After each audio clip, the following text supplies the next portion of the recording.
grabar en la nube y ya están ingresando a la sala.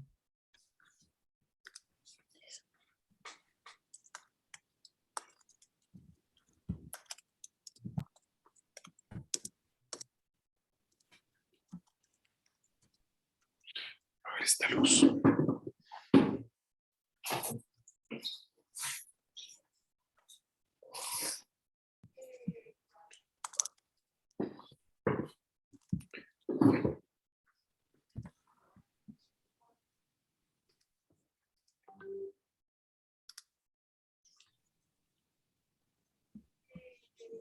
Nos indican, apenas yo estoy lista. Adelante, Ángela. Bueno, buenas tardes a todos, qué gusto tenerlos acá. Desde la Universidad de los Andes y el Centro de Objetivos de Desarrollo Sostenible les damos una bienvenida a esta conversación que tenemos hoy en día sobre el ODS 16, Paz, Justicia e Instituciones Sólidas. Sin duda será un espacio muy importante para poder compartir experiencias en estos momentos coyunturales que estamos atravesando en América Latina, donde nuevamente el tema de las instituciones, la capacidad de tramitar pacíficamente los conflictos y lograr sociedades mucho más inclusivas se vuelve un desafío clave para lograr un desarrollo pues mucho más sostenible de cara a la Agenda 2030 y sobre todo de cara a lo que estamos enfrentados después de la pospandemia. Así que bienvenidos a todos, ya entraremos en materia con esta conversación de la tarde de hoy en toda América Latina. María José, adelante. Muchas gracias, Ángela. Bueno, bienvenidas a todos y todas. Ya estamos en nuestra cuarta y última semana de este proyecto de conversaciones de futuro. Como bien decía Ángela, hoy nos toca este ODS de Paz, Justicia e Instituciones Sólidas, y la universidad anfitriona es la Universidad de los Andes, Colombia. Contarles un poquito de este proyecto. Este proyecto nace desde el Laboratorio de Innovación Social, el cual es el Laboratorio de Innovación y Transformación Socioambiental, que busca la generación tanto de cambio sistémico como impulsar la co-construcción de ecosistemas de innovación y emprendimiento social, catalizando a su vez iniciativas de innovación para la regeneración. En este contexto ya llevamos desde el 2016 impulsando una iniciativa que se llama Innovación Social 2030, la cual busca incidir tanto en las personas como en las organizaciones para acelerar su viaje en esta agenda. Y bajo este alero es que nace Conversaciones de Futuro, en colaboración con el Consorcio Hemisférico Universitario, que reúne 14 universidades de Latinoamérica, el Caribe y Norteamérica, que tiene como objetivo o misión fomentar la colaboración en investigación, educación e innovación entre estas instituciones, con el fin de desarrollar soluciones innovadoras e impactantes para los desafíos sociales que enfrenta la región y el mundo. Entonces, en conjunto a ellos y conjunto a todas estas universidades que ven aquí abajo, la Universidad de Miami, la Universidad Austral, el Tecnológico de Monterrey, la Universidad de los Andes Colombia, Universidad de San Francisco de Quito, Universidad de las Américas Puebla y Costa Rica, y Universidad de Costa Rica, son los que impulsan este gran proyecto que, como bien les decía, ya vamos en la cuarta semana. Como ven, ya hicimos una primera semana en torno a los ODS asociados a personas en marzo, hicimos otra segunda semana asociado a todo lo ODS del planeta, luego en agosto-septiembre asociados al macrogrupo de prosperidad, y hoy y mañana nos toca cerrar con el ODS 16 y 17. Y bueno, no les quito más tiempo, los dejo con estos increíbles panelistas que tenemos hoy en torno a esta interesante conversación. Muchas gracias. Bueno. Gracias María José, y le doy la bienvenida a Silvia Restrepo, vicerrectora de Investigaciones y Creación de la Universidad de los Andes y también vicerrectora académica.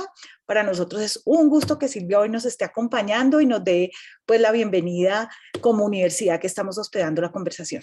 Silvia. Sí, muchas gracias Ángela, muchas gracias María José, y obviamente a nuestros panelistas, a Carlos Córdoba, a María Paula Bircher, a Ignacio Aramburu y a Juan Antonio Leclerc. Pues a todos gracias por su participación en estas charlas y estas conversaciones de futuro, y por haberme extendido esta invitación para dar las palabras de apertura.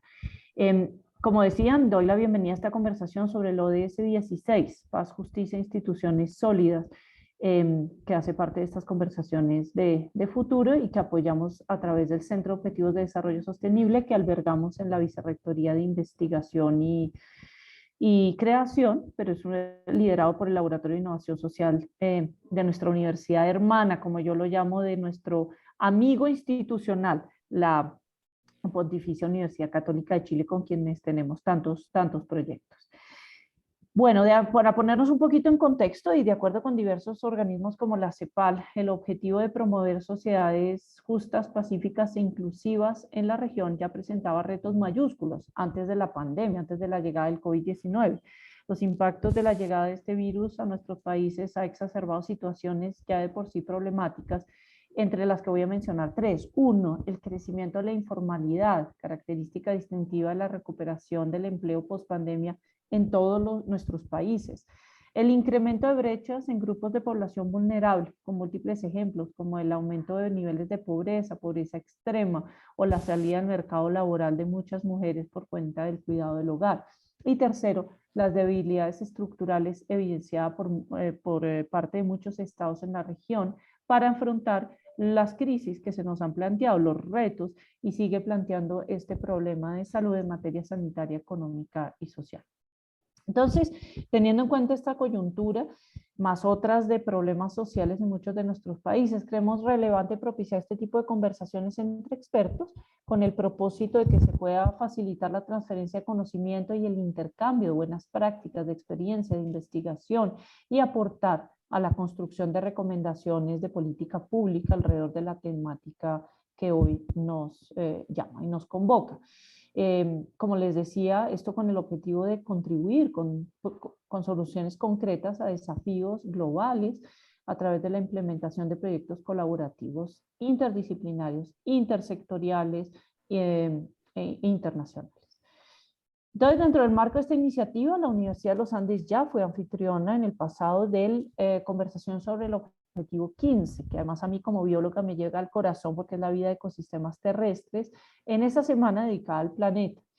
Y en ese momento se desarrolló una conversación muy interesante centrada en la primera esfera, que cuando vemos esa reingeniería de los ODS es la de la biosfera, establecían esa pirámide para clasificar y priorizar los objetivos de la Agenda 2030. Sin una biosfera no podemos crear estas sociedades equitativas y justas. Entonces, por eso hoy, ya después de hablar de la biosfera, ese primer nivel, llegamos al ODS 16 para la esfera social en esta Semana de Prosperidad, Paz y Asociaciones de la iniciativa.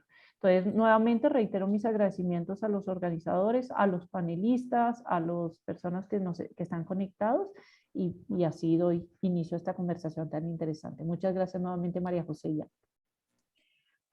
Bueno, no, Silvia, muchas gracias por acompañarnos, sin duda, así como tú lo mencionas, este es un tema de tremenda relevancia, por eso también hemos querido invitar hoy a Carlos Córdoba, quien va a hacer nos va a dar un pequeño contexto de cómo estamos en América Latina en relación con el ODS 16, sobre todo en el tema de paz, instituciones, y cuáles son los desafíos, digamos, en términos de lograr lo previsto en cada uno de nuestros países en relación con este objetivo. Carlos, te doy la palabra, bienvenido. Carlos es director de la Oficina para Colombia del Centro Latinoamericano para el Desarrollo Rural, que es un centro que viene trabajando desde hace varios años en la Agenda 2030 y que tenemos la fortuna pues que tiene una perspectiva general para América Latina, lo cual sin duda va a ser un insumo muy importante. Carlos, para esta intervención tenemos 10 minutos, así que vamos a estar muy juiciosos. María José va a estar también ahí pendiente del tema. Adelante. Bueno, muchas gracias, Ángela, gracias, Silvia y el resto de colegas por la invitación. Para no alargarme y aprovechar más mi tiempo, voy a compartir mi pantalla con una breve presentación, pero pues como para animar algunos argumentos y cifras de los cuales hablaremos. Espero que las estén pudiendo ver en este momento. ¿Sí? Perfecto. Muy bien. Bueno, pues la primera cosa es vamos a tener muchas discusiones todavía de qué tanto impactó y va a impactar hacia adelante el COVID en América Latina en términos de su desempeño por naciones y de su desempeño como subregión en todos los ODS. Hoy cuando uno revisa y hace una comparación bastante sencilla, que es 2019-2021, no parece identificar alguna tendencia.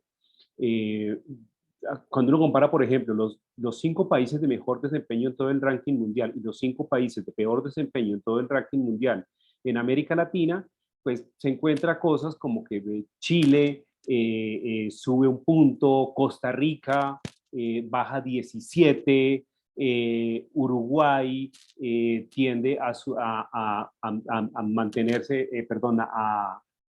a subir 2 puntos, perdón, ese está mal allí en la flechita, excúsenme.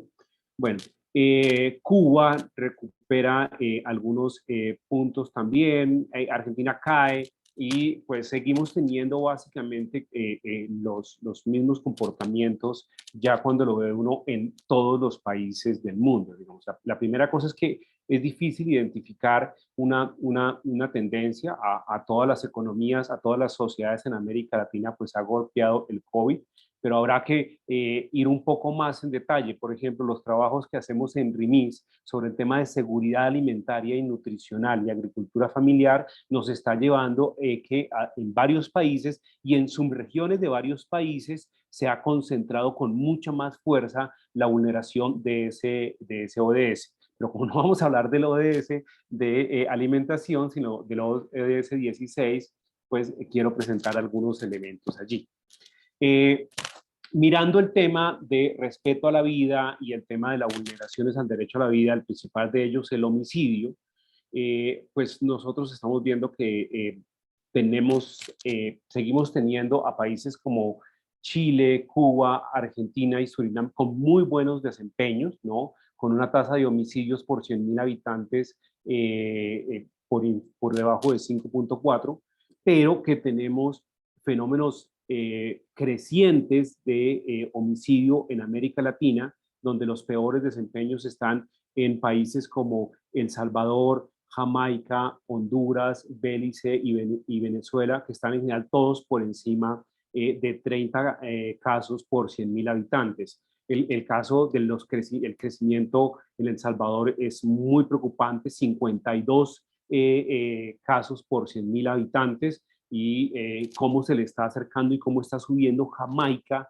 ¿no? Es una cosa también para resolver. Lamentablemente estamos acostumbrados, y lo digo así tristemente, a que Honduras siempre esté muy arriba, a que algunas de sus ciudades siempre estén encabezando los rankings internacionales. Hoy tiene 38%, y Venezuela pues lamentablemente no se queda atrás en esto. A Colombia lo vemos allí, perdona, voy a hacer a veces alusión a Colombia por lógica de la tarea donde yo profundizo mis análisis. Lo vemos con un poco más de 25%, que pues parece ser una tasa alta, ¿no? Pero pues que está lejos de los homicidios que teníamos cuando estábamos en pleno conflicto con la FARC armada como guerrilla. Y la meta Colombia al 2030 es 16.5 homicidios. Vamos a ver cómo nos sigue yendo.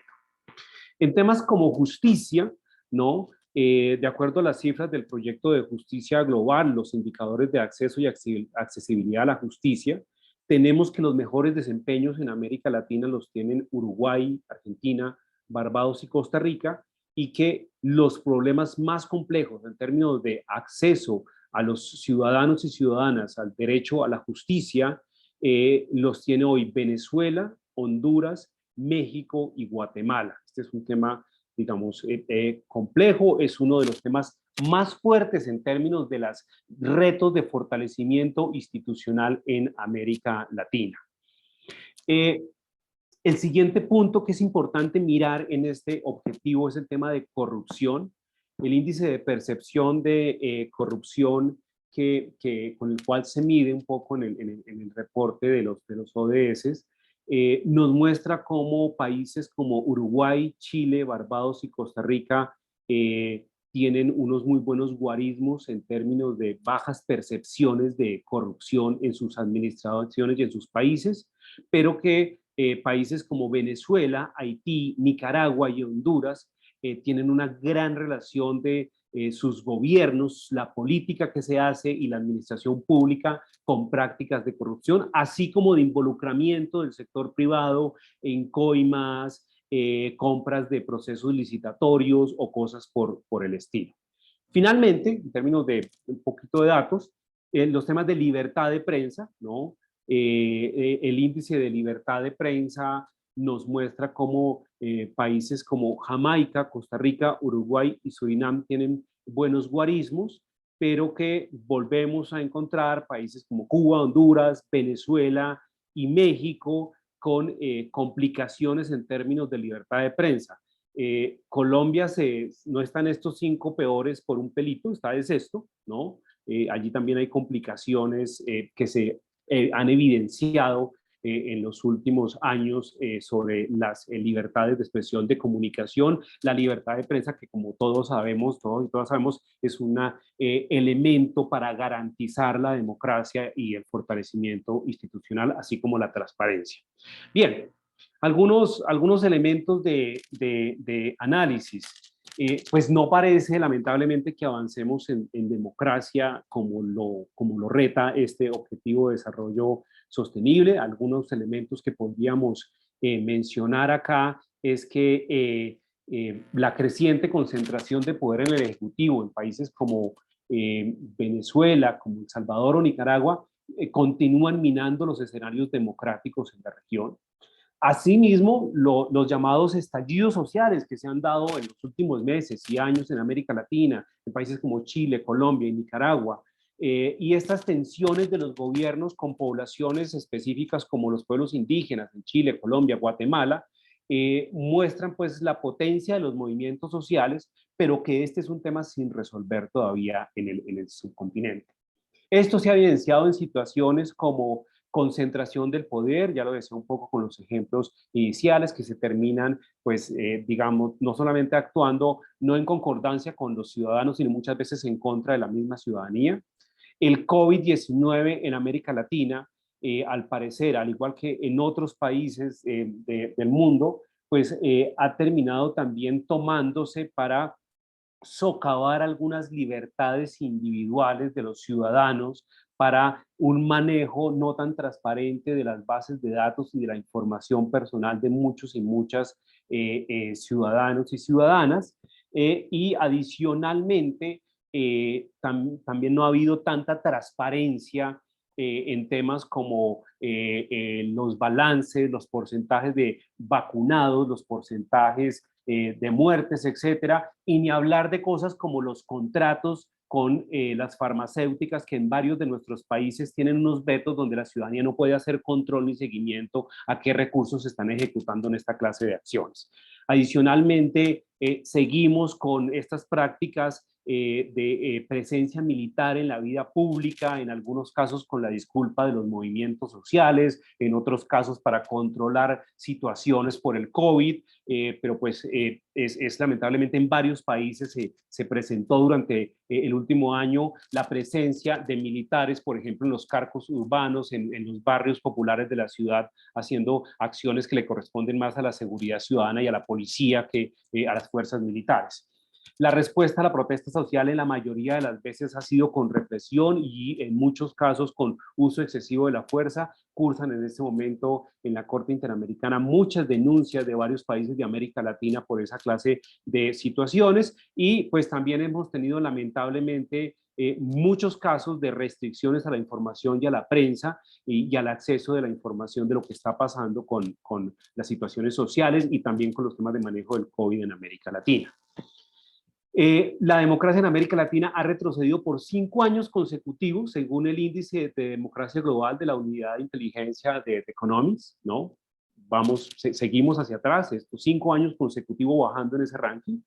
En el 2021, solo el 49% de los latinoamericanos creían o apoyaban la democracia, según el Latinobarómetro. El descrédito de nuestras instituciones democráticas es muy grande. El descrédito, y esto tiene, digamos, como es un arma de doble filo, porque también estamos viendo que ese descrédito de la política el cansancio por los partidos tradicionales puede estar llevando a unas renovaciones, entre comillas, pero también se están presentando neopopulismos, tanto de derecha como de izquierda, que una vez instaurados en el poder comienzan a tomar decisiones distintas y muchas veces peores a las que se han venido tomando con los partidos tradicionales y con la corrupción tradicional de nuestros países. En otro caso, la inexperiencia está llevando a bajos desempeños de los gobiernos y de las instituciones, afectando la paz, la justicia, la convivencia, entre otros frentes. Finalmente, pues las situaciones en términos de convivencia y justicia tampoco están a la halagüeña, ¿no?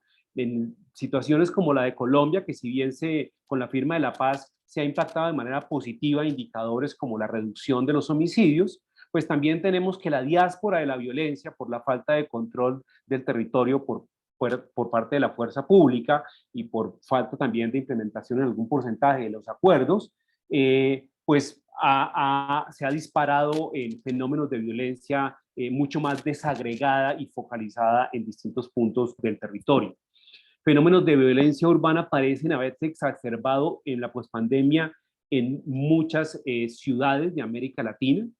La extensa influencia del crimen organizado, alimentado por el narcotráfico, ha llevado a manifestaciones y al fortalecimiento de redes de violencia criminal en América Latina y el Caribe, incluyendo ya vínculos con otra clase de delitos como la trata de personas, como todas las mafias que hay detrás de los grandes movimientos de migraciones ilegales que tenemos ya en todo el subcontinente, y como el tema de los recursos naturales. América Latina y el Caribe es la región más violenta del mundo, seguimos siéndolo lamentablemente. Albergan solo el 9% de la población mundial, pero representa el 34% total de las muestras de violencia. Y sin duda, esto está afectando de manera más profunda a los menos favorecidos, a los más pobres en América Latina, porque terminan pues llevando un poco más en términos de los impactos. Y finalmente, estamos lejos de modelos de justicia que atiendan problemas concretos y cercanos a la gente, como resolver situaciones de litigios del día a día, como resolver los grandes problemas que tenemos de la propiedad de la tierra y en los cuales parece que la justicia está décadas atrasada en resolver situaciones de ese tipo. El ejemplo de Colombia con el punto 1 del acuerdo, donde necesitamos avanzar de manera mucho más importante para poder resolver esta situación, es un ejemplo de muchos otros, como los que se dan en Guatemala, en Nicaragua, en Ecuador con pueblos indígenas y el tema de justicia. De manera que, como sé que los colegas tienen varios elementos, yo no me voy a alargar en estos. Diría que el panorama que nosotros estamos viendo muestra que tenemos muchísimos retos en el cumplimiento del ODS 16. Solo una cosa adicional, y es que dentro de las mediciones que hacemos en REMINS, hay una que tiene que ver con la equidad territorial, y nos viene mostrando cómo así los porcentajes nacionales lleven en algunos casos a cumplimiento, tenemos una gran diferencia subnacional en las regiones, en los territorios de cada país, donde podemos tener algunos territorios bastante lejos de esos promedios en los cuales avanzan los promedios nacionales. Y la última es que que parece ser un indicador de no mucha prioridad en la reactivación económica post-pandemia, debería también tener una prioridad al lado de las reactivaciones económicas, al lado de los temas sociales, ya que este es un tema, o más bien dentro del ODS 16 se encuentran varias dimensiones del bienestar que muchas veces han sido afectados por crecimientos económicos que no han considerado las poblaciones, o se han generado conflictos por no acompasar el desarrollo social, el económico, con los temas de convivencia, paz y participación ciudadana. Muchas gracias. Carlos, muchísimas gracias por esta introducción que nos pone pues en un tono ya para abrir una muy buena conversación con nuestros panelistas. previo a entrar a la presentación, también quisiera comentarles que las preguntas que vamos a tener las vamos a tener para el final de la discusión y serán compartidas a través del chat que María José pues, nos está orientando en ese sentido. Bueno, entonces vamos a seguir con nuestra conversación el día de hoy. El primero, pues yo quisiera antes de entrar a la presentación de cada uno de los panelistas, que vamos a hacer realmente una presentación breve para que tengamos más tiempo para la discusión, quisiera abrir la conversación con la pregunta de cómo se ha visto afectado el avance de del objetivo de 16 en el marco de la pandemia, desde cada una de las perspectivas que tienen nuestros panelistas. Tenemos hoy a María Paula Bircher, que es licenciada en Ciencias Ambientales de la Universidad de Buenos Aires y además especialista en gestión ambiental en sistemas agroalimentarios de la Universidad de Buenos Aires también, con diplomatura en responsabilidad social empresarial de la Universidad de San Martín. Actualmente es consultora del equipo de Climate Change and Sustainability Services y de EY en Argentina. Asimismo, también hoy nos acompaña Ignacio Aramburo, abogado de la Universidad Católica de Argentina, con un máster en Derecho de la Universidad de Duke, y además es Chief Compliance Officer de Camus y Gas Pampeana y Camus y Gas del Sur y responsable de la Secretaría del Directorio. Finalmente, pues nos acompaña el doctor Juan Antonio Leclerc Ortega, doctor en Ciencias Políticas y Sociales de la UNAM, ha sido profesor de Ciencia Política y Relaciones Internacionales en diversas universidades y además hoy en día es el coordinador del Centro de Estudios de Impunidad y Justicia de UDLAP. Así que, estimados compañeros, pues un poquito antes de entrar en esta primera parte, perdón, aquí debo rectificar que me equivoqué de pregunta. La pregunta es cuáles son esas dimensiones, aspectos que más le preocupan respecto al ODS 16 en Latinoamérica, desde cada una de las perspectivas que ustedes están jugando. Y cada uno va a tener 5 minutos para decir más o menos en qué está y cómo podemos ir respondiendo esta pregunta, pues también después de el contexto que nos ha puesto Carlos a todo. Después de esta discusión, ya entraremos con un panel de 30 minutos donde tendremos también otras preguntas y luego abriremos al público. Así que le doy la palabra a María Paula. Retomo otra vez nuevamente la pregunta, ¿cuáles son esas dimensiones, aspectos que más le preocupan en relación con el ODS 16? Y tenemos 5 minutos. Muy bien, buenas tardes, espero que me estén escuchando bien. ¿Me están escuchando bien? Perfecto. Bueno, antes que todo, quiero agradecer la oportunidad de este espacio de conversación con un tema que hoy considero que es clave en las agendas corporativas. Como bien ya dijeron en mi presentación, yo trabajo en EY Argentina, y para poner un poco en contexto la iniciativa que vengo a presentarles hoy, les cuento que desde el 2016, desde EY Argentina, venimos trabajando en alianza con el CEATS, que es la Cámara Empresaria Argentina para el Desarrollo Sostenible, en una plataforma que tiene un banco de iniciativas que es de acceso público. Si a alguno les es de interés, le puedo dejar después el link para que lo exploren. Ya llevamos recopiladas más de 500 iniciativas del sector privado. Son iniciativas que están alineadas a ODS, a metas específicas dentro de esos ODS, y algo que es muy importante y que es de una necesidad urgente, con indicadores específicos. ¿Sí? Hoy no podemos hablar de acciones, de programas, ni de procedimientos que no tengan indicadores. Tenemos que saber medir, saber dónde estamos parados y hacia dónde estamos yendo. ¿Sí? De ahí surge la iniciativa que les vengo a presentar hoy, que se llama Políticas Seguras. Es una iniciativa que EY presentó en el 2016, está alineada al ODS 16, en sus metas 16.4 y 16.5. Y si digo que se llama Políticas Seguras y está asociada a estas metas, creo que ya más o menos se pueden dar una idea de hacia dónde apuntan estas políticas, ¿sí? Son políticas que apuntan a la anticorrupción, a la reducción del fraude, a la prevención del lavado de activos y financiamiento del terrorismo, ética, código de independencia, en fin. Yo no me quiero detener, aparte no me daría el tiempo, en cada una de estas políticas, pero sí que entendamos que este paquete de políticas están hechos para reducir el riesgo natural inherente a cada uno de los servicios que ofrece la compañía. En Iguay hay un área específica que desarrolla estas políticas y que además brinda apoyo a todos los colaboradores en temáticas que en el día a día, problemas que en el día a día nos van surgiendo, que principalmente están relacionados a la ética y a la independencia. No nos olvidemos que Iguay Argentina es una empresa conocida mundialmente por hacer auditorías. Entonces, es prioritario para nosotros asegurarnos de permanecer siempre independiente a nuestros clientes para que puedan rendir cuentas de forma transparente.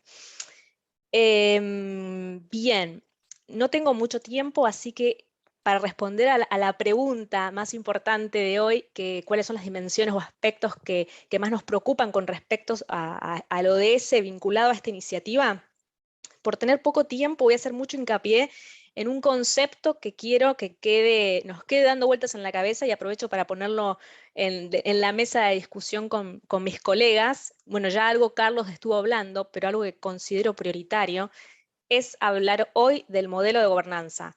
Hoy el modelo de gobernanza de las compañías está siendo objeto de revisión desde todos los ángulos, ¿sí? ¿Qué se le pide a este modelo de gobernanza? Se le pide que pueda incorporar competencias más allá de las de un gobierno tradicional, que pueda responder a las disrupciones del mercado, a las diferentes exigencias de los grupos de interés. Hoy hay que escuchar y hay que responder las exigencias de nuestros grupos de interés, ¿sí? Una gestión interna que es sólida, que tiene procedimientos claros, concretos y con indicadores específicos, es lo que nos va a llevar claramente hacia un crecimiento transparente y continuo, y esto lo que va a hacer también un poco, lo que va a respaldar nuestra toma de decisiones en vistas a lo que es la resiliencia y la continuidad del negocio, que esto hoy es muy importante. Si hablamos de riesgos relacionados a la sustentabilidad, hoy está en el puesto número 1 de todos los mapas de riesgos que se están haciendo. Y otro tema importante, primero que les pedí que se acuerden del concepto que quiero que nos quede dando vueltas en la cabeza, que es el modelo de gobernanza. Otra cosa y otro concepto que quiero destacar acá es de qué hablamos cuando hablamos de riesgo de sostenibilidad. Y seguramente, porque es un tema muy actual, ya han escuchado hablar de los famosos ESG, los criterios, o ASG, por las siglas en español, que son los criterios ambientales, sociales y de gobernanza. Son básicamente los criterios los no financieros, la información no financiera de una compañía, ¿sí? La importancia de empezar a gestionar y hablar de estos temas dentro de una compañía. Y en ese sentido, la G de gobernanza, entendamos que va a ser el pilar que le va a dar solidez al resto de la información no financiera dentro de una compañía. Creo que hoy también es muy importante y es un gran desafío para el sector privado empezar a hacer un análisis de los aprendizajes obtenidos estos últimos años con la pandemia, de cuál es, después de hacer una gestión de los riesgos no financieros, cuál es la capacidad de resiliencia que tienen las organizaciones en el proceso de toma de decisiones y en el despliegue de acciones orientados a nuestros grupos de interés, ¿sí? Entonces, esas son las dos cosas que quiero dejar de destacar dentro de este poco tiempo que tengo, ¿sí? Modelo de gobernanza y la integración de los criterios no financieros dentro del análisis de riesgos de una compañía. Pues muy bien, María Paula, muchas gracias por esta intervención. Nos queda, digamos, estos dos elementos que son fundamentales y claro, desde la perspectiva del sector privado, que yo comparto plenamente eso, y cómo esta lógica digamos, las buenas prácticas y la forma como se relaciona entre las empresas, pues también tienen que ver con lo que le apuesta el ODS 16. En la misma línea, con la misma pregunta, le doy la palabra a Ignacio, para que nos cuente un poquito en el contexto en el que está y pues nos ayude respondiendo y contribuyendo con esta pregunta. Adelante, Ignacio. Bueno, muchas gracias, Ángela, y muchas gracias por la invitación.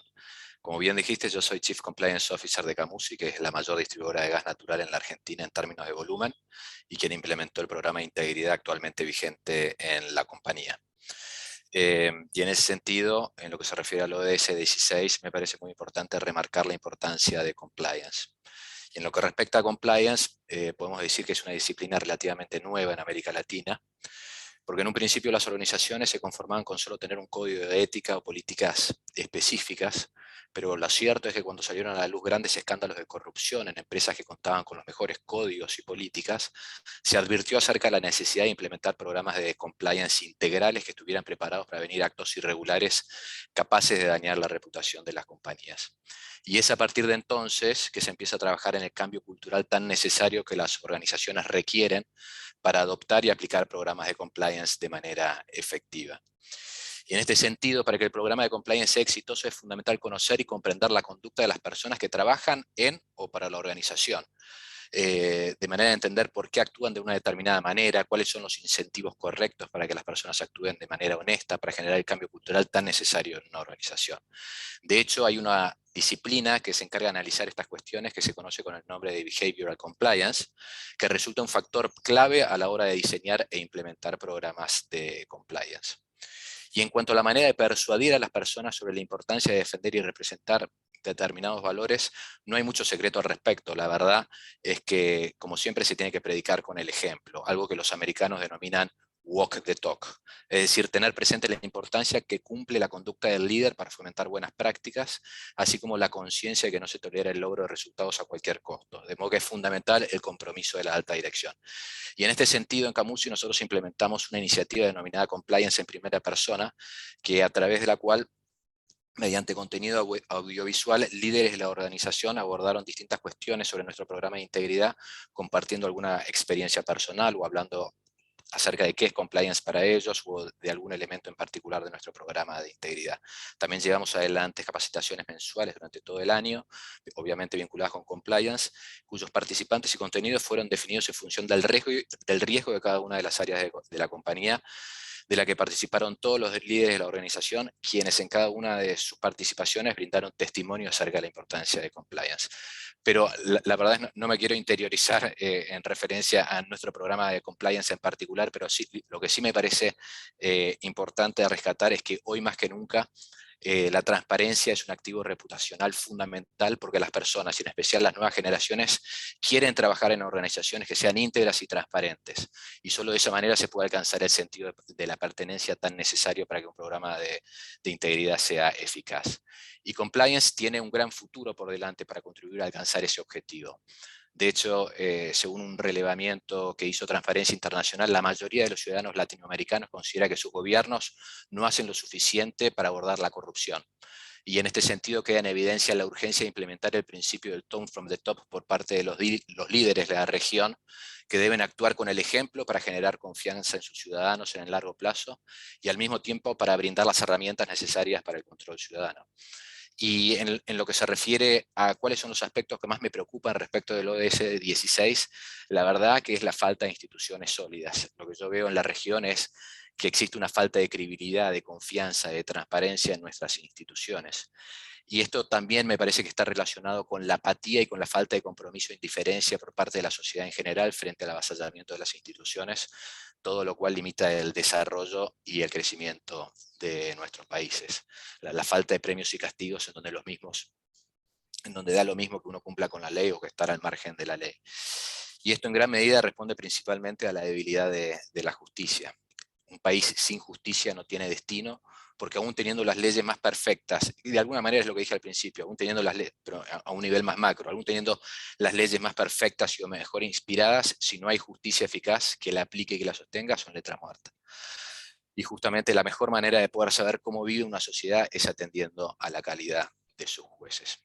Por eso necesitamos de una clase dirigente responsable que esté a la altura de las circunstancias, colaborando con el fortalecimiento de las instituciones y el Estado de Derecho, y que respete la división de poderes, y donde los poderes del Estado rindan cuentas a sus ciudadanos, y donde la sociedad también exija y demande respuestas donde exista una participación ciudadana activa. Y por último, lo que me gustaría destacar es que lo que también veo que ocurre en muchos países latinoamericanos son los actuales mecanismos de participación ciudadana, que muchas veces no son representativos, y eso de alguna manera también afecta o no contribuye a cumplir con nuestros ODS 16. Muchas gracias.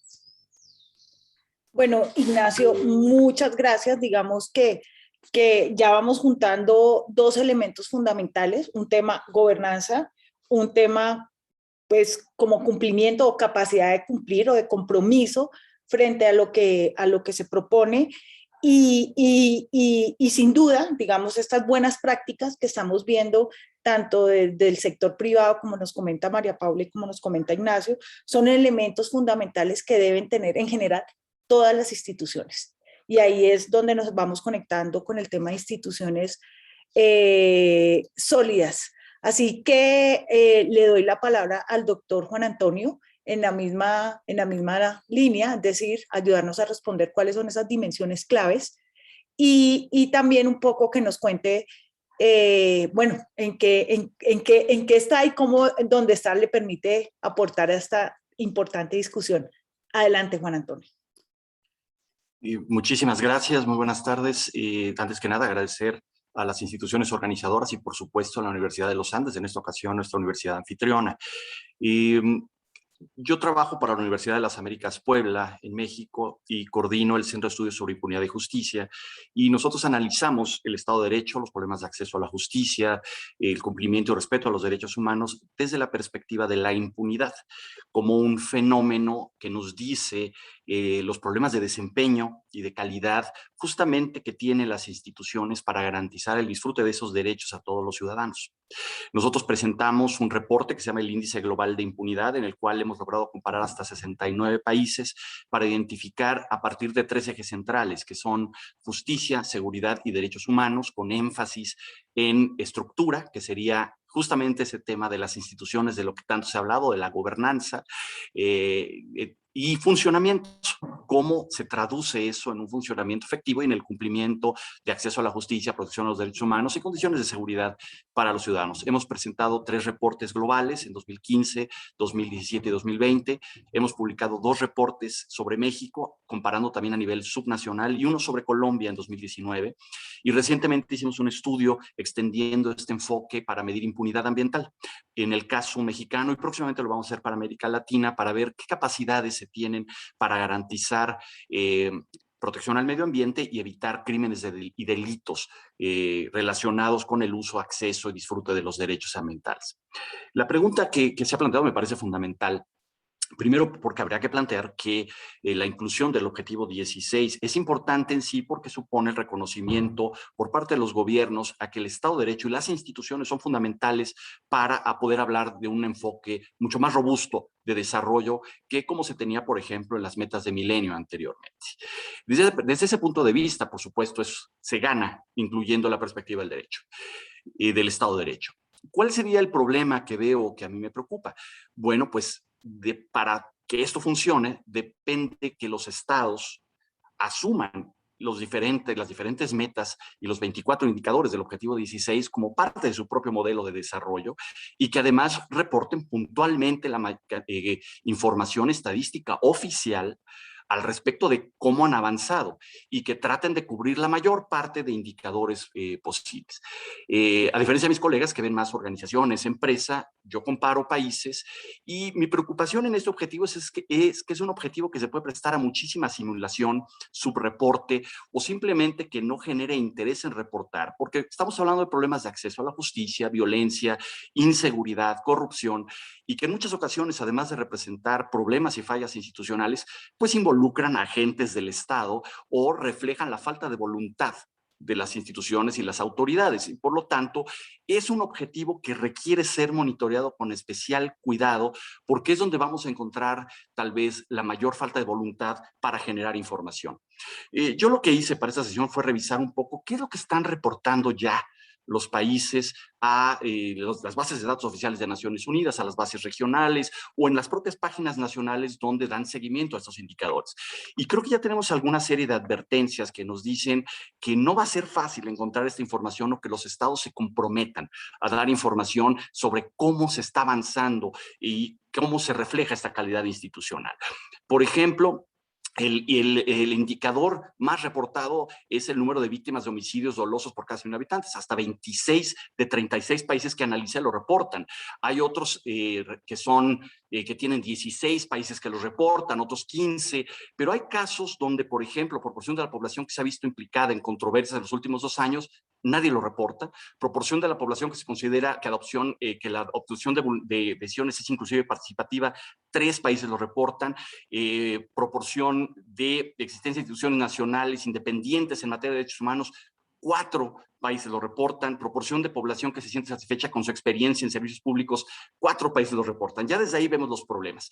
Por lo general, el promedio de países que reportan cada indicador es de 9.45 países reportando cada indicador, un promedio. Sí, pero estamos hablando de 24 indicadores, 36 países. También 9 países no reportan ningún indicador. Venezuela, Nicaragua, El Salvador, entre ellos. 8 países reportan 5 o menos de los 24 indicadores, como Argentina, Bolivia, Brasil y Chile, aunque hay países como Perú, Panamá, Jamaica, que están entre 20 y 15 indicadores. Si contamos 36 países, el promedio de indicadores reportados por estos países es de 6.3. Si quitamos a los países que no están reportando nada, esto es 27 países, el promedio sube a 8.4 indicadores de 24. Y creo que eso va a ser parte del problema que vamos a observar al medir y seguir a los ODS. Muy poca voluntad, en ocasiones capacidad, no existen oficinas de estadística sólidas, pero el problema va a ser falta de voluntad, porque implica a los países poniéndose en la vitrina internacional para decir cuánta corrupción, cuánta violencia, cuántas violaciones a los derechos humanos. Y eso es algo que no va a ser fácil en un contexto de deterioro democrático, como señalaba Carlos al principio, o de deterioro institucional, como señaló Ignacio o María Paula, señalando los problemas de gobernanza. Y eso es algo que creo que vamos a tener que darle seguimiento muy puntual con indicadores paralelos lo más robusto posible desde la sociedad civil.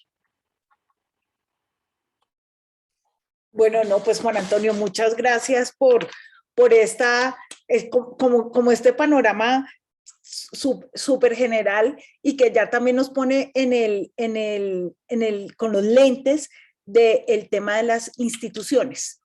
Entonces, ya habiendo hecho esta introducción en general, vamos entonces a abrir una conversación, estimados, de aproximadamente unos 30 minutos. Yo a cada uno les voy a hacer una pregunta, les pediría que más o menos nos demoremos 3 minutos en esta primera sección y luego tendremos otro par de preguntas y abriremos para el público. Así que, María Paula, un poco y también siento que conecta con la introducción que nos has hecho desde pues digamos su rol. ¿Qué contribuciones pueden hacerse desde el sector privado para la creación de instituciones eficaces, transparentes e inclusivas? Tenemos 3 minuticos. Bien, primero creo que es clave que comprender y entender que vivimos en un mundo completamente cambiante. Creo que tanto las organizaciones como las personas, después de estos 2 años, entendimos que los riesgos no son solo económicos y financieros, estamos expuestos constantemente a riesgos climáticos, naturales, sociales, ¿sí? De gobernanza. Entonces, entender un poco, y repito lo que dije antes, de la importancia de la gestión de los temas no financieros. Y en ese sentido, también retomo un poco mi primer parte de la conversación, en que considero que los criterios ESG, los criterios de medio ambiente, sociales y de gobernanza, hay que utilizarlos de forma integrada como una herramienta de gestión en sí, ¿sí? Como una herramienta de análisis orientada al control y a la gestión de riesgos, obviamente, por supuesto, implementándolos de forma continua y en paralelo a lo que son los recursos, la información financiera de una compañía, ¿sí? Empezar a mostrar una visión más integral a los inversionistas de la compañía. Estamos acostumbrados a pensar que un inversionista va a venir a mirar nuestros números. Sí, esto es así, es verdad, pero ya no es tan así. Hoy los criterios no financieros tienen una valoración determinante en las inversiones y no es una simple declaración, es algo que está ocurriendo. Una encuesta realizada en el 2021 por EY Global mostró que el 98% de los inversionistas está empezando a evaluar los criterios de ESG. Y el 72% los está empezando a revisar de forma estructurada. ¿Saben qué porcentaje de inversionistas respondieron que estaban haciendo una revisión estructurada el año anterior, 32%. O sea, pasamos de un 32 a un 72. O sea, es un cambio lento, pero que se está dando y es hoy una realidad, ¿sí? Entender entonces de vuelta que la capacidad de resiliencia y de enfrentar la adversidad de una compañía está muy asociada a un sólido compromiso de gobernanza y empezar a mostrar de forma notoria el compromiso por el cumplimiento de los procedimientos y los protocolos dentro de una compañía. La gobernanza es indisociable del negocio, y eso es algo que tenemos que empezar a entender, ¿sí? Y tomando un poco algo de lo que dijo Ignacio, de la falta de credibilidad que estamos viviendo hoy, y la necesidad de empezar a, también un poco como dijo Juan Eugenio, la necesidad de empezar a rendir cuentas de forma clara y transparente, lo que sí puedo aconsejar a las compañías que están dando esos primeros pasos en la rendición de cuentas, es que aunque sea empezar a investigar cuáles son las metodologías de reportes más conocidas, por ejemplo el GRI Standards, que es un lineamiento para redactar y elaborar reportes de sustentabilidad, agarrar cuáles son los indicadores que hablan de la gobernanza, si no me equivoco son los que van del 102.18 al 102.39, y utilizarlos como una herramienta de autoevaluación en las empresas para ver qué tenemos, qué estamos haciendo, qué nos falta. Y un segundo paso, la rendición de cuentas, por supuesto, es ir por la verificación, por una verificación externa de un tercero que muestre transparencia a la información que estamos informando. Gracias. Bueno, no, María Paula, sin duda alguna, y yo cada vez estoy más convencida que en el escenario donde nos vamos a empezar a mover es la inversión de impacto, donde vamos a necesitar nuevos indicadores, una nueva forma de entender los negocios y en eso, además del sector privado, que digamos va a ir paulatinamente adaptando, también necesitamos que un sector público comprenda esa forma nueva de relacionamiento de las inversiones y de comportamiento del sector privado frente a un conjunto nuevo de indicadores.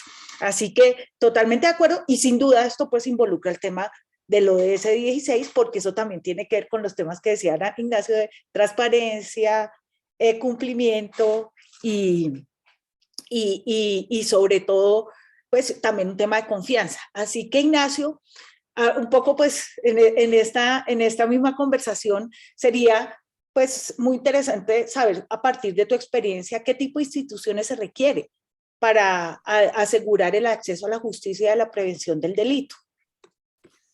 Sí, Ángela, como dije en un principio, claramente se requieren instituciones sólidas que garanticen la credibilidad, la transparencia y la confianza, donde existan premios y castigos, en donde no sea lo mismo cumplir con la ley que vivir al margen de la ley, donde haya sobre todo una cultura cívica activa, en donde la sociedad se sienta parte responsable de los acontecimientos públicos y tenga un rol preponderante.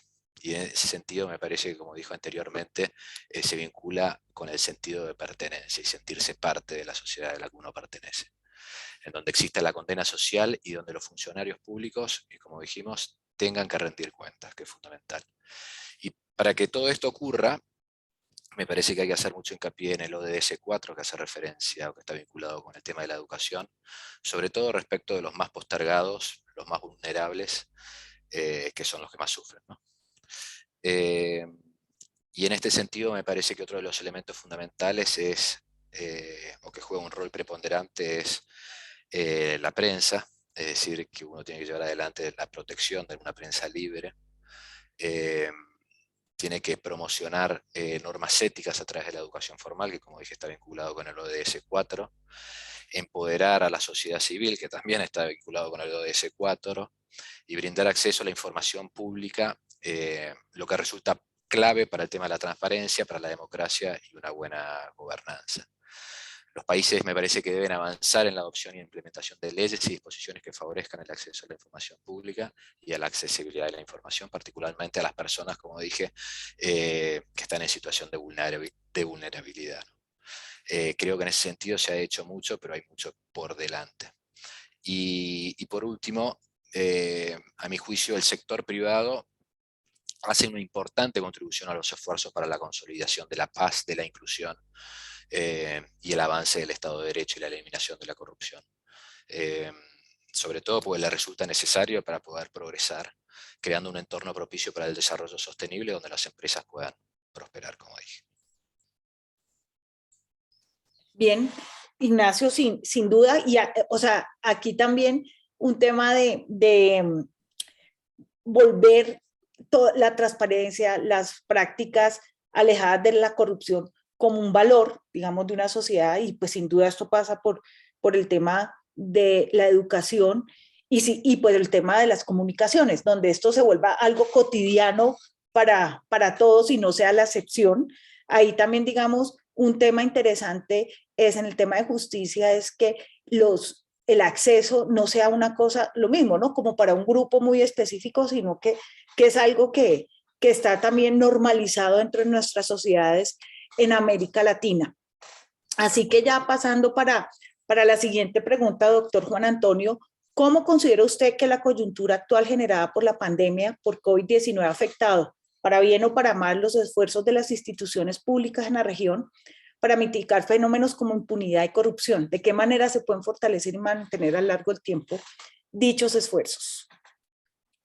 Y bueno, desde mi punto de vista, yo creo que esta pandemia, yo no creo que haya nada positivo que haya dejado en términos de reducción de impunidad. Al contrario, creo que las características de la pandemia han agudizado problemas, por ejemplo, en términos de transparencia, en la forma que se han implementado, diseñado las políticas relacionadas con el acceso a las vacunas, la información pública al respecto de las cifras de contagios, fallecimientos. Lo que estamos viendo es una constante de datos muy cuestionables, manejados políticamente. Muy posible en los próximos años vamos a ver escándalos de corrupción relacionados con la compra de insumos relacionados con la emergencia. Y el tema además es desde la forma en que nosotros estudiamos el fenómeno de la impunidad y que hemos realizado comparaciones regionales. América Latina es un continente que se caracteriza por muy altos niveles de impunidad, en promedio con otras regiones del mundo. Desde nuestro modelo, eso implica que tenemos pocas capacidades institucionales para garantizar acceso a la justicia en toda la cadena, desde que se denuncia el delito hasta que viene el proceso. Tenemos problemas de funcionamiento en el sistema de seguridad y tenemos problemas de violaciones a los derechos humanos muy extendidos. Difícilmente la pandemia va a ayudar porque incluso en este contexto o en los próximos años, porque esto involucra la necesidad de invertir recursos públicos en la construcción de capacidades institucionales. Necesitamos más jueces, necesitamos más fiscales en el sistema de justicia, necesitamos policías mejor preparadas y con mejores derechos laborales, necesitamos mejores mecanismos de protección a los derechos humanos, necesitamos mejores sistemas de estadística oficial que sean capaces de reportar información pública confiable, auditable a nivel internacional. Y por supuesto, en este sentido, el contexto de la pandemia no ayuda a un escenario de reducir la impunidad, sumado a un contexto de degeneración institucional, aumento de la violencia y crisis de instituciones democráticas muy preocupantes en la región, que sin duda no ayuda a construir el Estado de Derecho y garantizar el disfrute de derechos a la ciudadanía. Muy bien, Juan Antonio, sí. Yo creo que una de las conclusiones, pues es difícil pensar que la pandemia pues ha dejado algo bueno a nuestras sociedades, pero yo pues comparto contigo la posición ha puesto, digamos, un desafío todavía más sobre los temas de acceso a la justicia, el tipo de policía o instituciones de seguridad que necesitamos. Eso es un tema reiterativo en nuestros países, y pues además que junto con el tema de la pandemia se juntó todo el tema de la protesta social, donde pues todos estos mecanismos sin duda alguna entran en un escenario que es necesario su reevaluación o pues un poquito mirarlo con unos lentes distintos. Así que, Carlos, quisiera también pues un poco para cerrar esta primera tanda de preguntas para nuestra conversación, ¿de qué manera ves que la cooperación internacional puede apoyar el fortalecimiento y la capacidad de las instituciones para prevenir la violencia y combatir el terrorismo y la delincuencia? Ok, yo creo que pues, es difícil pensar en un solo modelo. Yo creo que ahí las coyunturas de los países van mostrando un poco la agenda, pero para decirlo rápidamente, por ejemplo, yo creo que hay una gran necesidad de cooperación internacional y de apoyo en todo Centroamérica con el tema de las mafias dedicadas al tráfico de personas, aprovechándose de las necesidades de migración, ¿no? Aquí, más que construir el muro, aquí el tema es cómo se desactivan esas mafias. Y ahí hay mucha violencia, muchas armas de por medio, muchas cosas de ese tipo. En Colombia claramente el apoyo a la implementación del acuerdo de paz, eso no tiene mayores discusiones. Yo creo que en países como en México, Colombia, Ecuador, también está relacionado con un cambio en el esquema de la política de la lucha contra las drogas, ¿no? A esquemas de control, mucho más de insumos y precursores, y no solamente persecución a los campesinos que siembran coca y marihuana y amapola. Yo creo que aquí hay cosas de esas que si se cambia un poco los enfoques de cooperación, pueden ayudar a desactivar conflictos, pueden ayudar a que se comience a desescalar fenómenos de violencia que se están dando en varios de nuestros países. Y claramente en lo que no debe seguir haciéndose es pues fortaleciendo aparatos militares que coartan libertades. Bueno, no, sin duda, Carlos, y yo creo que ahí hay varias fuerzas que hay que alinear, ¿no? Pero yo sí creo que el entorno y el contexto en general en América Latina ha ido cambiando favorablemente para pensar en una cooperación mucho más que nos ayuda a consolidar instituciones democráticas en nuestros países.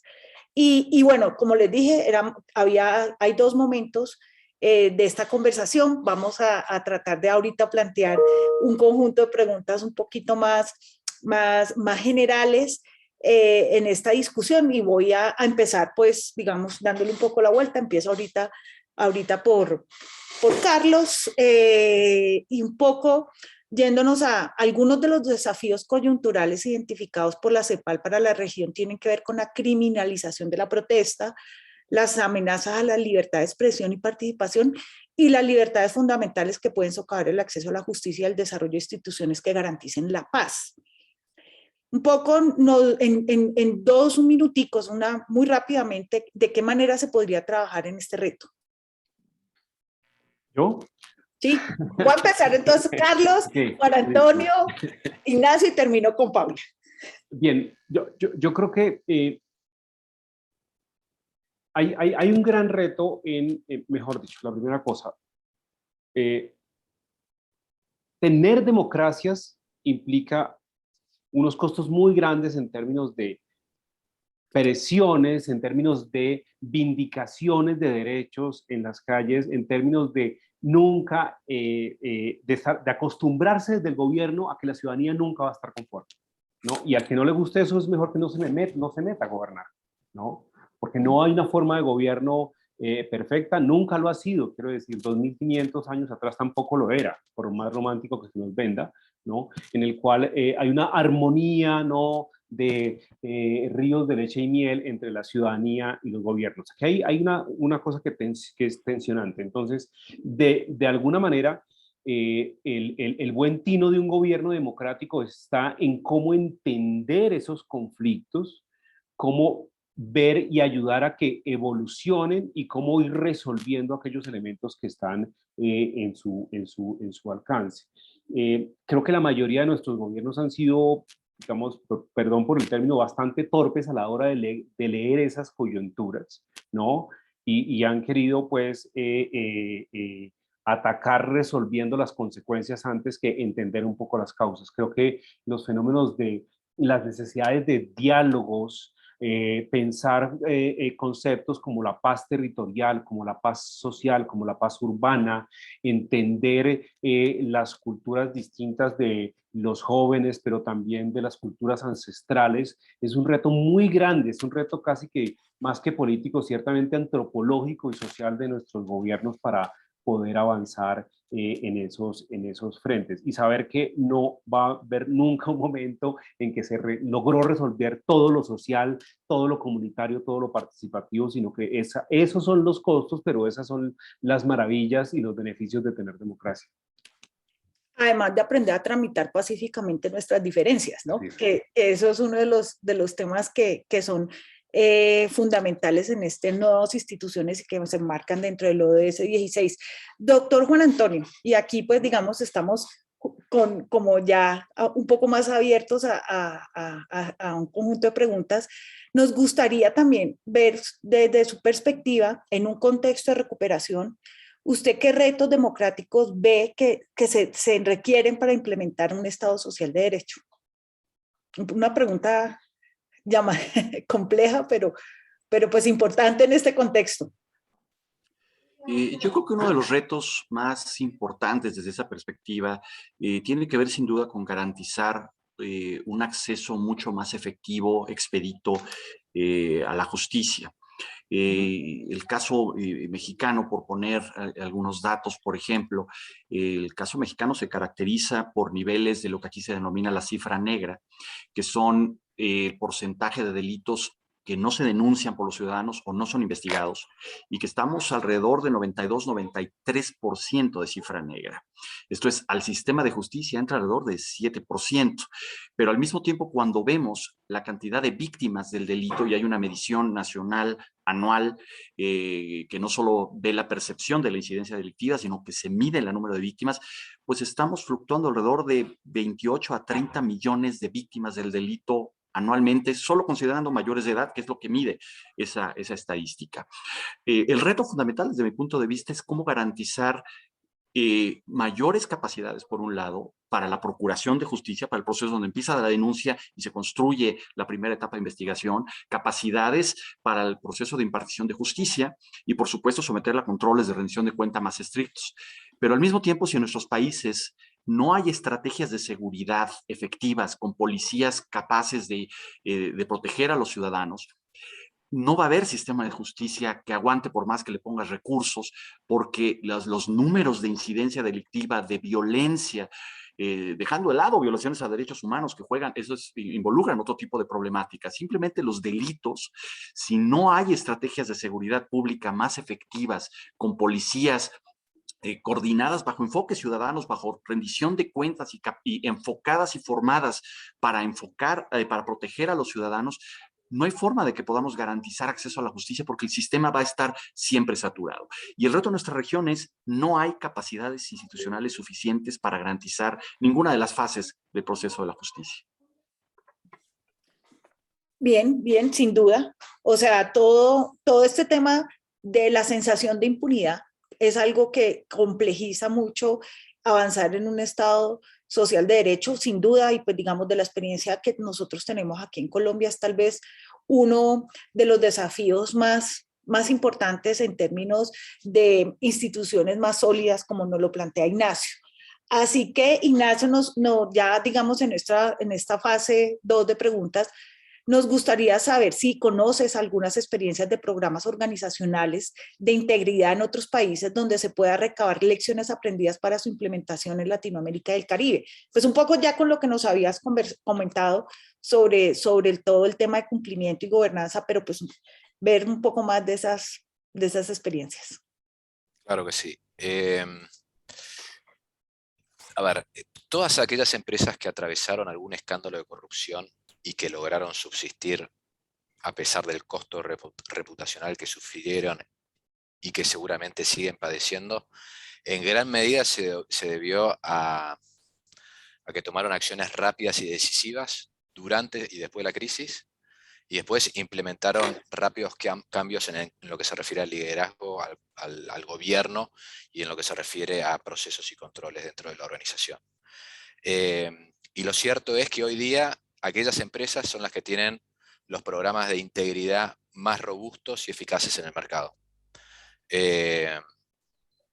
Y lo que entendieron en ese sentido es que era necesario un completo cambio cultural de la organización para fortalecer la integridad y la ética de los negocios, poniendo a compliance por encima de todo.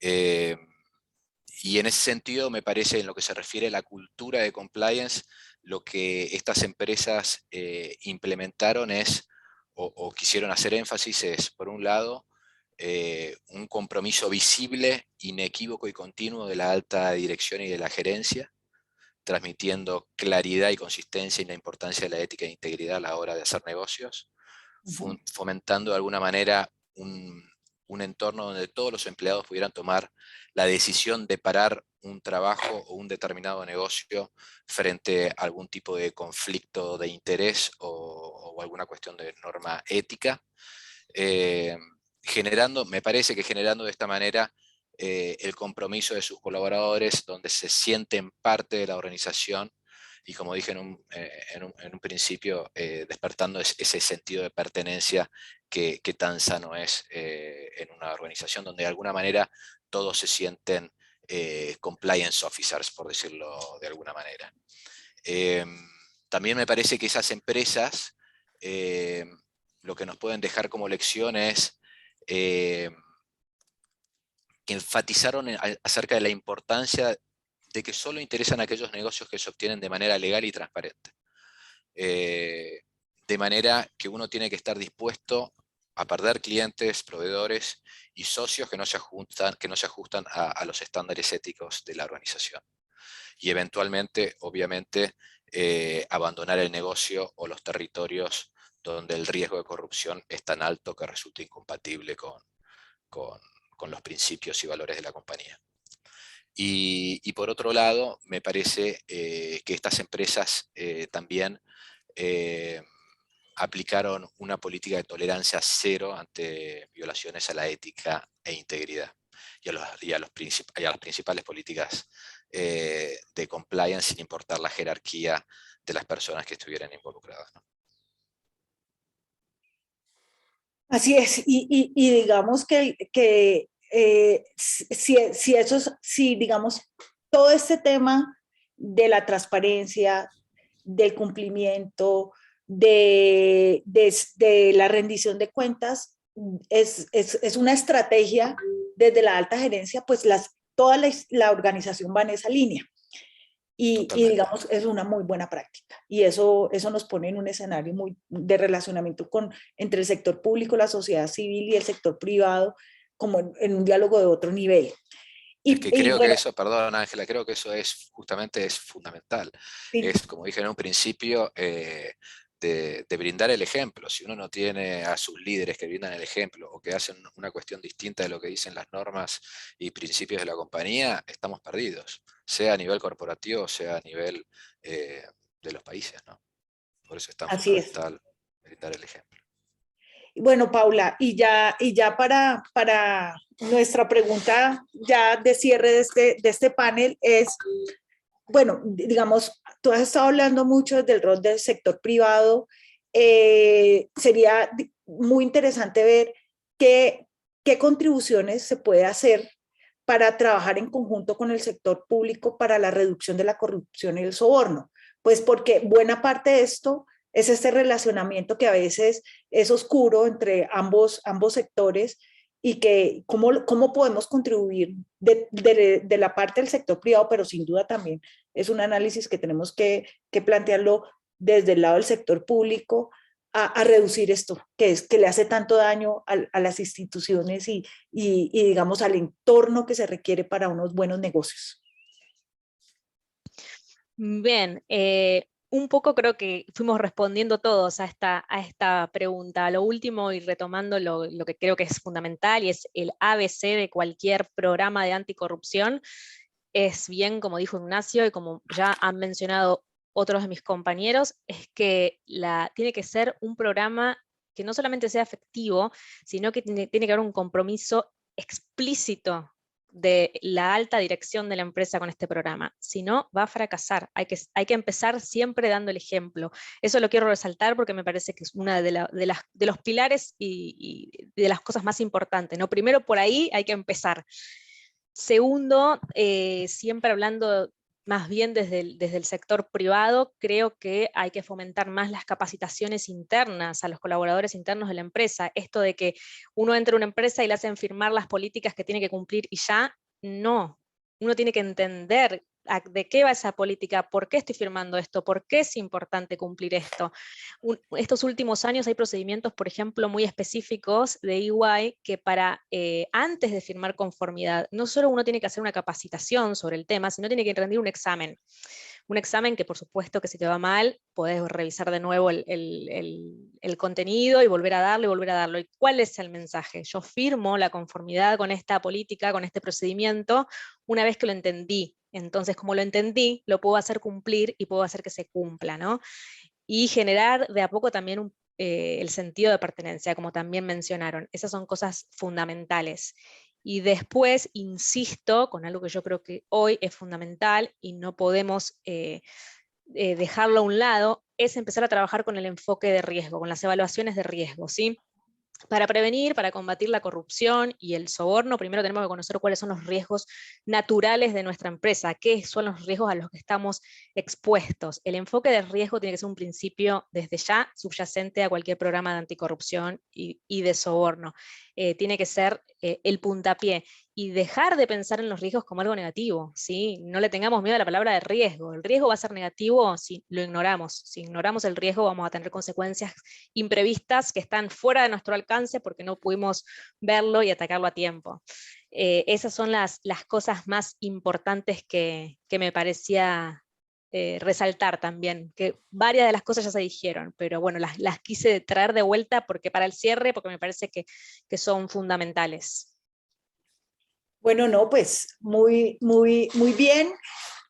Antes de contestar entonces las preguntas que tenemos del público, 1 minuto para cada uno con estas preguntas, esta pequeña pregunta. ¿Cómo podemos lograr entonces impulsar la colaboración constante entre distintos actores del ecosistema que están trabajando por el ODS 16? Si quieren empezamos con Juan Antonio, pequeñito. Bueno, desde mi perspectiva, creo que habría que potenciar mucho más el rol de las organizaciones de la sociedad civil, de las universidades, en diálogo con los gobiernos, sin duda también del sector privado. Algo que no siempre y en todas las ocasiones les gusta a los gobiernos, sobre todo específicamente en la complejidad del objetivo 16 y los temas que involucran, ¿no? Pero por lo menos desde mi experiencia, creo que el proceso debe iniciar con un papel mucho más activo e inclusivo para la sociedad civil en sus diferentes vertientes. Ok, Ignacio. Sí, yo estoy de acuerdo con lo que dice Juan Antonio. El rol de las instituciones y de los gobiernos en particular resulta fundamental, y en ese sentido promover, y también de las universidades, que cumplen un rol fundamental. Y de esa manera promocionar normas éticas a través de la educación formal. Como dije en su momento, la educación cumple un rol fundamental, sobre todo para empoderar a los sectores más vulnerables. Pero claramente es una cuestión cultural que lleva mucho tiempo, pero que se tiene que encarar, y la única manera es a través de la educación y tomando un rol activo la universidad, los gobiernos y la sociedad civil, exigiendo respuestas y que los gobernantes rindan cuentas, ¿no? Muy bien. Carlos. Como 2 o 3 cosas. Yo creo que hay que avanzar mucho en cultura institucional y democrática en América Latina. Yo creo que es importante entender que un gobierno fuerte no es un gobierno de mano dura con la ciudadanía, sino un gobierno que da resultados. 2, creo que este ODS necesita verse de manera interrelacionado con varios de los otros. Decíamos, es probable que algunos temas como crecimiento económico, cosas por el estilo, en algún momento tengan alguna posibilidad de impactar negativamente temas como participación o cosas por el estilo. Entonces yo creo que es importante verlo de manera conjunta. Y tercero, pues que escuchar más a la ciudadanía. Yo creo que eso nunca sobra y históricamente ya está demostrado que suma mucho. Bien, gracias. Y bueno, María Paula, nuevamente.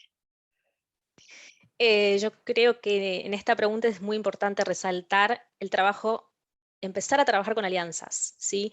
Que son objetivos y son metas que solos y de forma aislada es muy difícil de alcanzar. Más un tema como el que nos convoca hoy. Es un tema que hay que trabajarlo en alianza y empezar a escuchar cuáles son las necesidades de los grupos de interés, y la sociedad civil en este sentido es uno de los grupos de interés más importantes, ¿no? E incluirlos en nuestro análisis de materialidad, qué es lo que necesitan, cuál es el impacto que estamos generando, qué se puede hacer en conjunto. Yo creo que el trabajo en alianza para responder esta pregunta es un tema prioritario. Muy bien, bueno, no, pues con esto cerramos nuestro panel de discusión. Creo que hay varios mensajes, el tema de roles más activos y digamos de diversos sectores, la importancia de la educación y trascender a una cultura democrática y de transparencia es clave y sin duda lo que nos acaba de decir María Paula en el sentido de esto no es un trabajo que se pueda hacer solo y menos sin una estrategia colectiva desde los diversos sectores que componen las sociedades en América Latina. Así que, pues tenemos un trabajo importante. Creo que este es uno, para mí el ODS 16 es como un ODS que sostiene los demás. Y si este ODS no logramos avanzar en él, pues todos los logros en el resto de la Agenda 2030, pues de alguna manera pueden verse vulnerables o estar en riesgo de ser sostenibles en el largo plazo. Así que quiero pues agradecerles a todos, ha sido una conversación muy amena, el tiempo se pasa volando. Tenemos unas preguntas del público, yo quisiera que pudiéramos tal vez, hay unas que veo que ya las hemos ido respondiendo a lo largo de la conversación, sin embargo hay una que es bien interesante, que plantea qué papel debe jugar la OEA y especialmente la Carta Democrática Interamericana para efectivamente consolidar las capacidades institucionales en democracia, transparencia y rendición de cuentas. Yo creo que esta pregunta es muy al lugar en el sentido en que estamos hablando de América Latina, tenemos unas instituciones de América Latina que pueden entrar a jugar un rol muy importante en este objetivo. No sé, doctor Juan Antonio, si usted nos podría colaborar un poco con esta respuesta, así rápidamente. Y bueno, es un tema sin duda interesante, sobre todo por el nivel de politización que involucra a la OEA. Yo creo que en este sentido lo que puede contribuir, al igual que los ODS, es que los ODS nos ayudan a tener por lo menos un primer paquete de indicadores comunes sobre el cual todos tendríamos que estar reportando y estarnos comparando. Obviamente los ODS, el objetivo 16 y sus 24 indicadores solo es un piso común muy básico. Medir todo lo que involucra este objetivo y la relación con el Estado de Derecho tendría que llevarnos a muchos más indicadores comunes, a generar, además, alinear y homologar las bases de datos regionales para poder comparar grados de avance. Y en ese sentido, creo que la OEA podría ayudar en eso, a construir un foro para fomentar esas metodologías comunes de la mano con otras organizaciones, como puede serlo la CEPAL. La CEPAL está contribuyendo muchísimo en este periodo, está ayudando a articular cómo se van a reportar la información alrededor de esos indicadores, no solamente en relación a los ODS, por ejemplo, en torno al acuerdo de Escazú, que va a ser fundamental para entender un componente adicional del Estado de Derecho, que es todo lo que tiene que ver con justicia ambiental, y instituciones como la OEA o la misma CEPAL nos pueden ayudar a eso, a que se empiece a generar una conciencia nacional de empezar a reportar regionalmente bajo metodologías e indicadores comunes. Muy bien, doctor Juan Antonio, sin lugar a duda. Y aquí está tal vez uno de los desafíos más fuertes que tenemos en América Latina, la importancia de contar con información comparable y que los países aprendamos a reportar y hacerle seguimiento a este tipo de procesos. Eso es parte también de lo que cumplimos dentro del Centro de Objetivos de Desarrollo Sostenible y esta alianza que tenemos en esta agenda de 2030. Bueno, finalmente, digamos que veo que buena parte de las preguntas se han contestado. Hay alguna que me parece importante, que no sé, me gustaría plantearla como cuáles son las mejores prácticas sobre coherencia de políticas públicas para la sostenibilidad en las Américas, particularmente desde el enfoque de la gobernanza, el Estado abierto y la armonización de agendas multilaterales. Como yo interpreto esta pregunta es, hay muchas agendas y muchos como propuestas, objetivos, acciones que se empiezan a superponer los unos con los otros. A veces eso es un desafío muy complejo para los estados cumplir. Creo que una manera, como lo planteaba el doctor Juan Antonio, de ir abordando es tener métricas similares, una forma de reportar indicadores que nos apoyen en eso, pero no, me gustaría preguntarles a ustedes qué otro tipo de mejores prácticas ven en este sentido. Dejo un poco abierto a ver si Ignacio, Paula o Carlos quieren aportar a esta pregunta.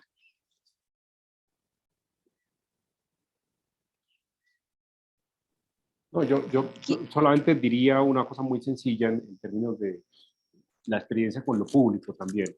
Como de acuerdo primero en lo que dice Juan Antonio en tener métricas, ¿no? Aquí lo que no se puede medir no se puede gobernar, porque se financia con plata pública, y si se financia con plata pública y eso se puede contar cuando se recolecta, se pueden contar los resultados y se deben contar.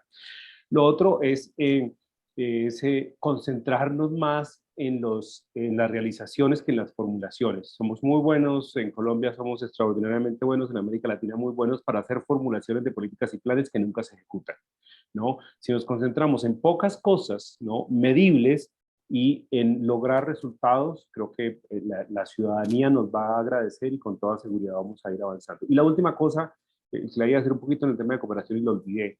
Tenemos muy buenas prácticas que intercambiar en América Latina. Tenemos que mirarnos un poco más entre nosotros e intercambiar prácticas. En muchos de estos contenidos del ODS 16 hay países, hay regiones dentro de países que han hecho bien la tarea, que sería importante también que pudiésemos compartir las prácticas. Bueno, no, pues muchas gracias, Carlos, por responder. No sé si María Paula, Ignacio quisieran decir algo adicional antes del cierre. No, yo sumarme un poco a lo que dijo justamente Carlos, eso de que es muy importante a la hora de encontrar indicadores de seguimiento concretos y concisos, achicar bien nuestras metas, hacerlas bien específicas para que justamente sean medibles. Y después hay muchos lineamientos internacionales con indicadores que son muy utilizados. Quizás ir a la metodología más utilizada yo hablo siempre desde el sector privado, ¿no? Solemos comparar valores buscando indicadores comunes y siempre suelen haber, para las diferentes temáticas y diferentes formas de rendición de cuentas, lineamientos comunes que son los más utilizados, ir a esos, que no hay que pensar demasiado, es un listado de indicadores que ya está hecho, ir a por ellos, achicar nuestras metas y hacerlas de esa forma, un seguimiento comparable con otras organizaciones. Tal cual. No, pues María Paula, muchas gracias a todos ustedes por acompañarnos. Ha sido una muy buena conversación. Hemos aprendido, yo aprendí muchísimo. Y bueno, María José, esperamos seguir adelante con esta agenda y bueno, gracias. Muchas gracias a Muchas todos. gracias.